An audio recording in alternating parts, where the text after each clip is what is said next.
Good afternoon mga Repa Peeps. Ito na lang po tayo sa scrap bike po tayo. Tuturo ko po ngayon paano po magawa ng ganito po, stencil. Pero hindi naman ano lang siya, yung basic lang po. Magkaroon lang kayo ng idea paano paggawa nitong ganito klaseng stencil. So ito po ay copper. Tanso po ito, tansong pula. Ito po, tansong pula. Gagawa po tayo nito ngayon. Paano po paggawa? Custom bike. So papakita ko po siya ngayon paano paggawa ng ganyan pong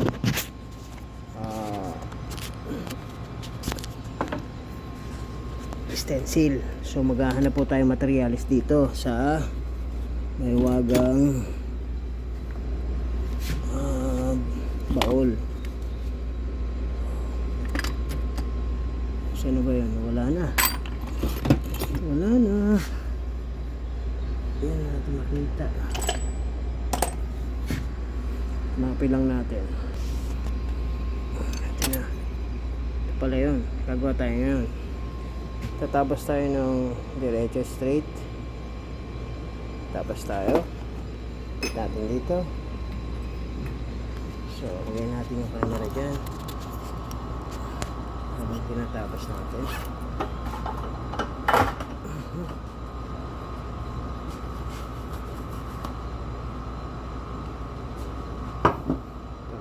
Tapasin natin dito.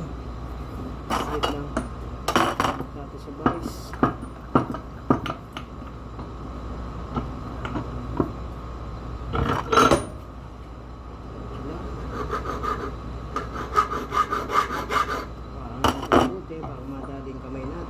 So kailangan hindi kailangan magmadali.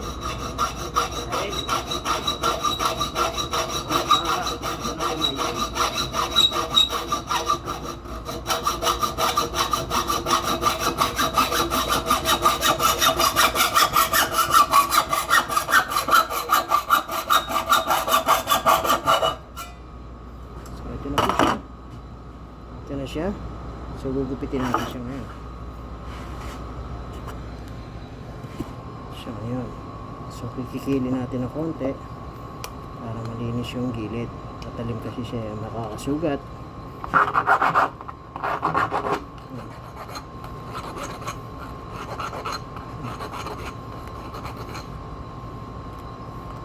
Ayan na. Dahil gunting.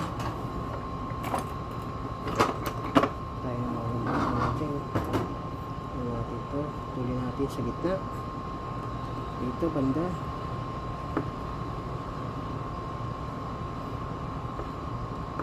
Ayun. Okay, natin tuloy natin konti natin.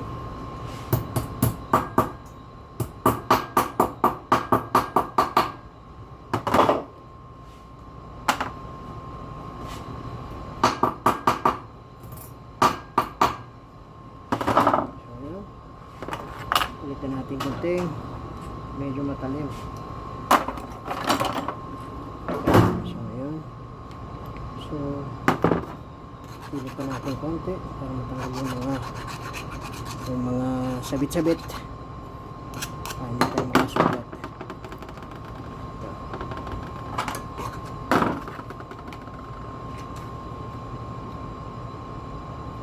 Yan natin ang korte para mukhang pinaghirapan.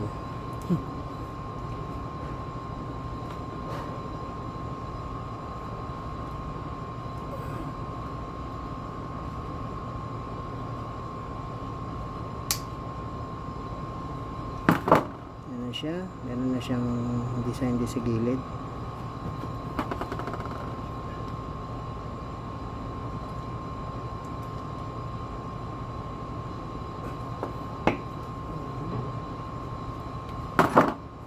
Siya, diba? Dito yung design sa gilid. So, kikikili lang natin ang triangle na kikil.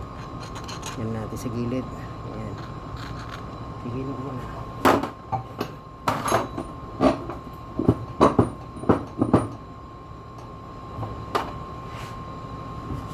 nickel.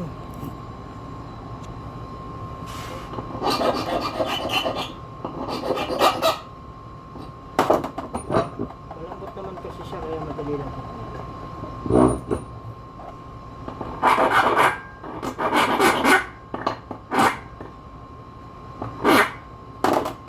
So meron siyang hugis. Ito.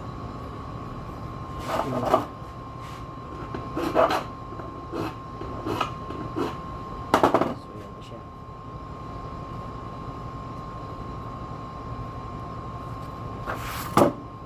So gagawin natin ngayon is puluin natin ng konti para ma-straight katulad nito. Tulad nito yung stencil natin ginawa. So ganun din yung mamaya. So nood lang kayo guys ha, kung anong gagawin natin.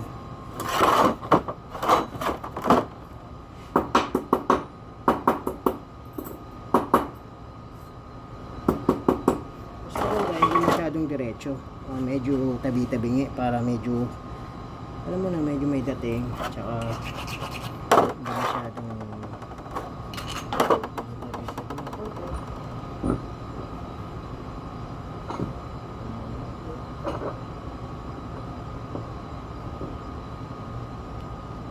ayan.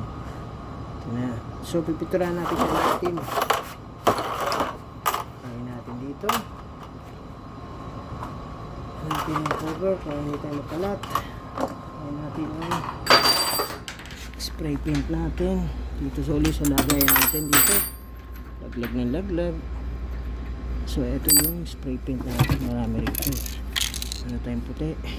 Matte black. Meron tayong iba pa. Ito yung black. Ito siya. Spray paint. Tignan natin kung tama.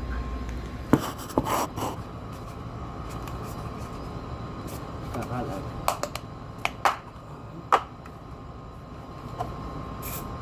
Ito, itim nga. Tama nga hula.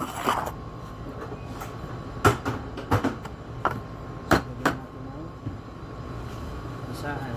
Para itong spray paint dito yung kakalat. Ito na siya.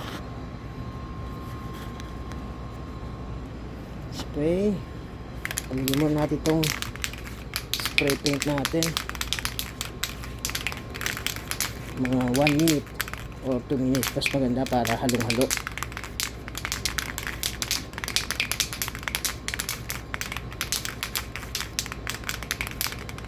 Okay. Spray na natin. Okay. Spray na natin siya. Tingnan natin siyang matuyo. So, ayan na siya. Ayan na siya. So, hintay lang natin matuyo. So, habang nagpapatuyo tayo, tuturo ko naman sa inyo paano mag pintura ng ganito. Makita mo yung pinturang ganyan. Parang mukhang luma. Gagawin natin yan sa sample natin. Sa sample tayo para makuha natin yung ito pintura. Nood lang kayo ha. Tingnan natin kung anong gagawin. Paano paggawa.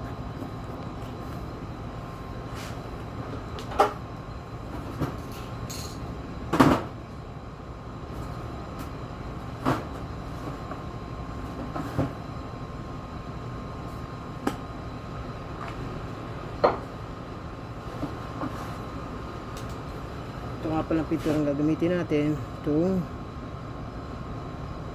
bronze.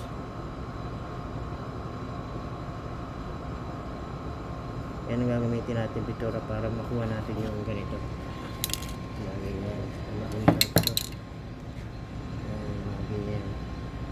So gagawin natin is kailangan natin yung sample. Ito tayo na isa.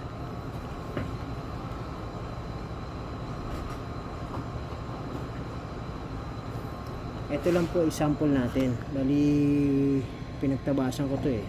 So ito yung gagawin natin sample. Kulayan muna natin siya ng bronze.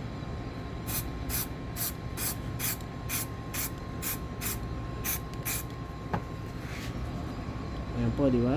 Pwede po nating ano-anong hangin para ano siya magkaroon ng design. natin ha. Ako po konti.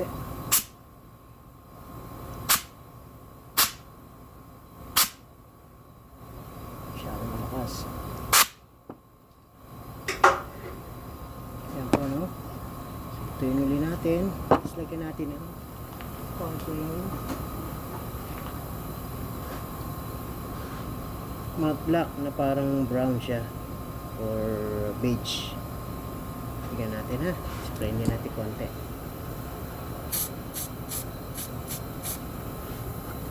Halin pala muna. Nakalimutan ko na maghalo.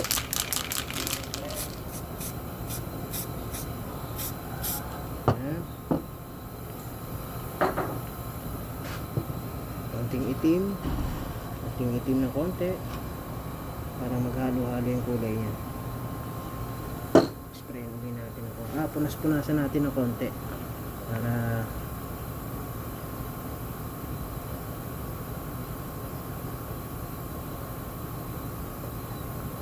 yan. So iba na kung kulay na lumabas, diba? Ano na siya, nag-contrast na. So lagyan natin konting itim.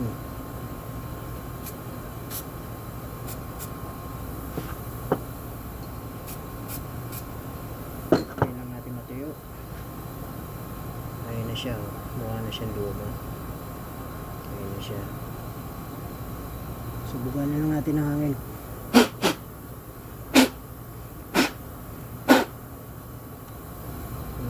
Medyo luma-luma na siya, di ba? Tignan. So, balikan uli natin ang gold. Ito yung silver uli pala. Bronze pala, bronze. Sorry. Sprayan ko ulit konti.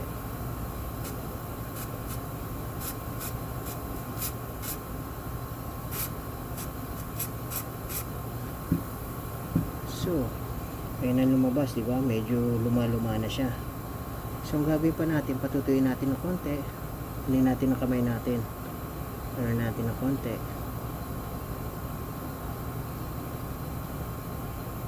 Para lumabas yung mga ano niya, design na medyo magluma-luma na konti. Diba? Luma na siyang tignan. Halos parehas na itong isa. Diba? Halos pumaparehas na siya. Halos pumaparehas na siya. Mukha na siyang lumang tignan. Ganun lang po pag-spray. Black at saka yung parang beige. Tapos yung bronze. Ayan po. Ayan po, medyo malapit na siya sa kulay niya.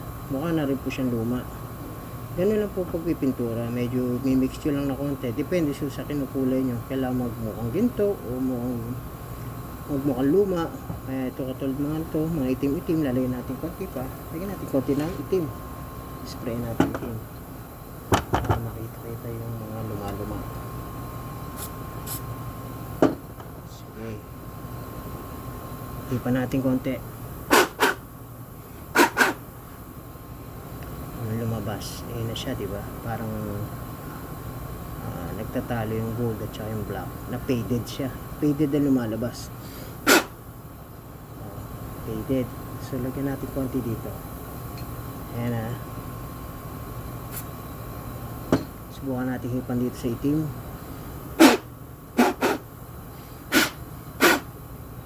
Ayan na siya. Kung ano siyang luma. Pwede naman nating ano nino kamay, konti. Dampi-dampian. So, ayan na po siya. Mukha na siyang luma. Kanina, kintab-kintab. Ngayon, mukha na siyang luma. Diba? Spray natin konti malayo. Yan ulit natin.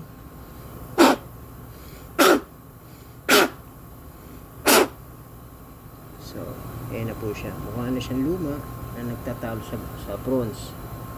Narin natin kamay na konti para medyo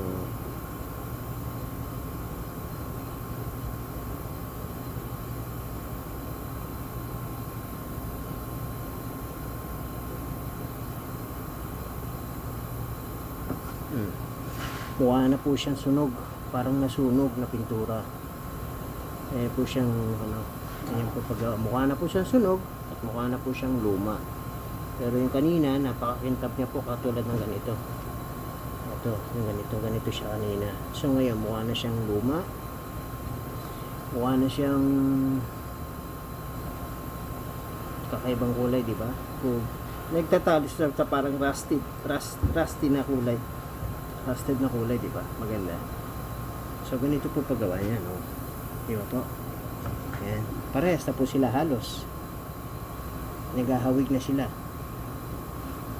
di ba? Ang didikit mo yun dyan, di ba? Hawig na siya konti, di ba? Mukha na siyang luma. So ganyan lang po mga guys, mga pipintura para makuha yung lumang para makuha niyo yung gusto niyo na magmukhang luma yung motor nyo. Pwede rin sa mga gate, pwede rin sa gate para magmukhang luma yung gate, pero usually hindi naman siya luma. Pinuturahan lang siya ng tatlong pintura, bronze, black, at saka parang beige para makuha yung ganyang kulay. Tayo, di ba? Tapos talagyan mo ng konting itim. Ayan, natalsikan ng itim. Ayan. Ayan, yan na siya. Mukha na siyang luma. Talsikan siya ng itim. Ayan po. Ganyan po ka pintura. Hindi po yung iba ginagawa rin din as silver at saka black. So magiging parang ano siya, faded black na silver. So mukha pa rin siyang ganito rin, kaso lang o combination ng black at saka silver. O ginano nyo rin, ginalaw-galaw nyo rin, ganito nangyayari, parang ganito, itim at saka gold. Parang gano'n naman din siya, itim at saka yung silver. Ganyan mangyayari. Okay, balik tayo dito sa piniturahan ko nito. Stencilan na natin. So kung wala akong matalim na bagay, ito lang ginagamit ko, yung puncher namin eh. Yan lang, tataliman ko lang siya, tapos magsisimula na ako magsulat dito sa pininturahan ko. Anong lagay natin? Bike, or sulat pa pala muna natin ng marker kung kakasya. Custom.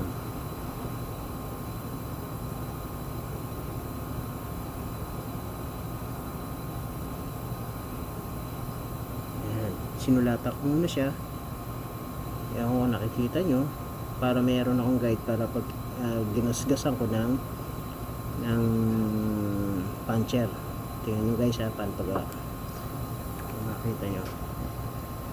Yun. Kasi natin gloves para medyo malinis-linis ng konti. Eto. Ito na. Yung ginuhitan ko ng pentel pen, itong ko rin gagayahin sa doon ko kagaya yung doon ko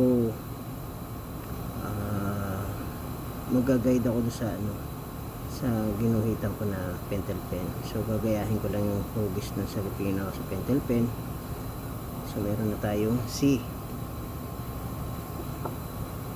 Naisipan natin para medyo malaki, para ka lang susulat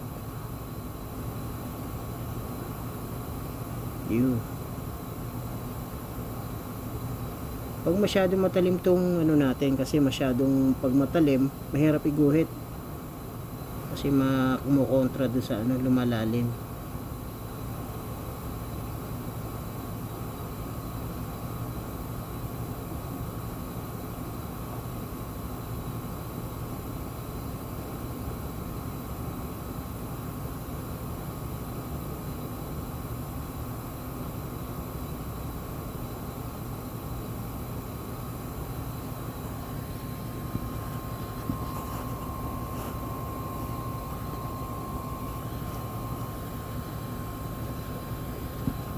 Tayong medyo ano eh,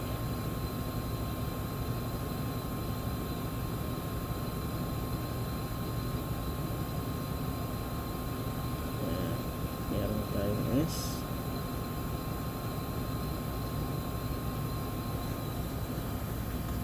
Pasensya na guys ha, cellphone lang kasi gamit ko eh, kaya medyo hirap tayong mag focus ng camera. 90.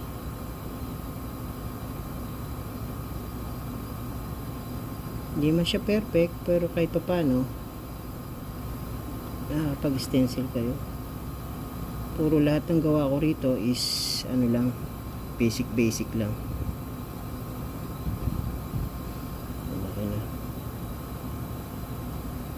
So yan na.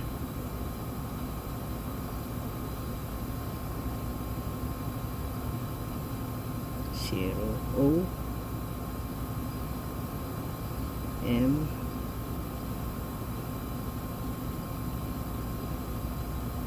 balik-balikan nyo lang yung guhit nyo para pag natanggal yung pintura meron pa rin siyang marka.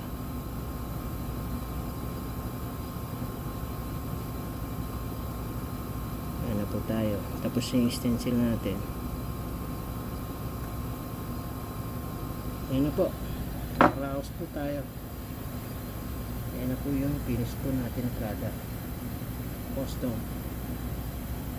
At least po may idea kayo paano paggawa. At least yung iba ginagawa pagkatapos yung pinturahan, kutkutin to, pipinturahan nila ng yung nabibili na top coat or varnish paint. Spray din siya pero nakalagay varnish. Ano lang po siya, clear. Sa mga pinturang sasakyan parang tawag nila clear, pero yung sa iba naman varnish, yung mga sa mga kahoy, pwede rin siya sa kahoy para pagka ginawa niya to makintab na makintab, naka varnish, bawag po tawag doon varnish.